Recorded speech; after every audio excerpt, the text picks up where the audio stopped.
Maximal channel को स्वागतम सुस्वागतम సమంతకమణి 4 days కలెక్షన్స్ యంగ్ హీరోలు ఒక్కటైతే విజయం వరించి తీరుతుంది అని చెప్పడానికి ఇంతకన్నా ఉదాహరణలు ఇంకేం కావాలి. చిన్న హీరోల పెద్ద ప్రయత్నంగా చెప్పవచ్చు ఈ సమంతకమణి సినిమాని.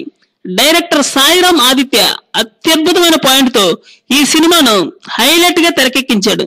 రాజేంద్ర ప్రసాద్ రూపంలో సినిమాకు తిరుగులేనటువంటి కామెడీతో పాటు మోస్ట్ ఇంట్రెస్టింగ్ ట్రాక్స్ కూడా నడపడానికి బాగా వీలు చిక్కినట్లయింది.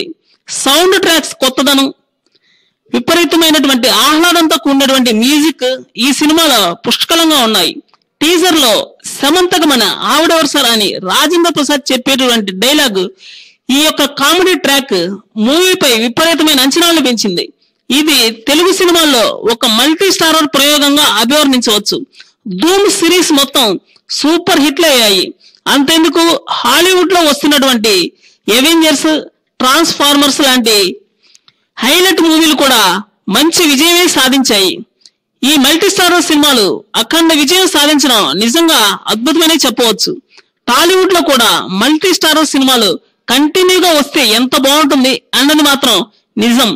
నారా రోహిత్, సందీప్ కిషన్, ఆది, సుధీర్ బాబు ఎవరి అభిమానులు వాళ్ళ హీరోల సినిమాలకు రావడమే కాకుండా మిగిలిన హీరోల అభిమానులు కూడా వస్తారు కాబట్టి ఆక్యుపెన్సీ రేటు విపరీతంగా పెరగడం ఖాయం. ఇక్కడ కొత్త రకమైన కథలకు స్కోప్ ఏర్పడుతుంది కాబట్టి విభిన్నమైన కథలు చేసే అవకాశం విపరీతంగా ఉంటుంది కూడా. హాలీవుడ్ ని తీసుకుంటే అక్కడ లవ్ స్టోరీకి సంబంధించినటువంటి సినిమాలు చాలా తక్కువగా వస్తాయి. కానీ అదే స్థానంలో ప్రయోగాత్మక సినిమాలే చాలా ఎక్కువగా ఉంటాయి.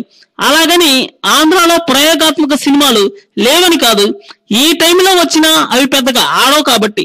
ఎందుకంటే ఇక్కడ నేటివిటీ అలాంటిది కాబట్టి ముందు ముందు ఇలాంటి మల్టీ స్టారర్ సినిమానే రావాలని ఎదురు చూస్తున్నారు అందరి అభిమానులు కూడా. మరికొన్ని సరికొత్త వార్తల కోసం ఈ ఛానల్ ను సబ్స్క్రైబ్ చేయండి.